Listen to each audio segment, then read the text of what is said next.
Entry পদে নবম grade প্রদান ও পদোন্নতি সহ 4 দফা দাবিতে সোমবার থেকে নাটোরের সকল সরকারি উচ্চ বিদ্যালয়ের শিক্ষকরা পূর্ণদিবস কর্মবিরতি শুরু করেছে।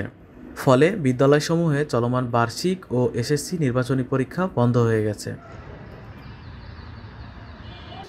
বছরের শেষে এসে চূড়ান্ত পরীক্ষার এ সময়ে শিক্ষকদের কর্মবিরতিতে উৎকণ্ঠায় পড়েছেন শিক্ষার্থী ও অভিভাবকরা।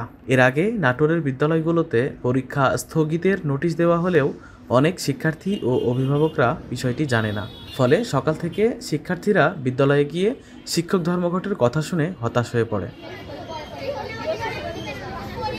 শিক্ষকরা জানান, 4 দফা দাবিতে শিক্ষা ভবন ঘেরাও করে আলটিমেটাম দেওয়ার পরেও সরকারের পক্ষ থেকে কোনো সাড়া না পাওয়ায় মাধ্যমিক শিক্ষক সমিতির সিদ্ধান্তে তারা কর্মবিরতিতে যেতে বাধ্য হয়েছেন।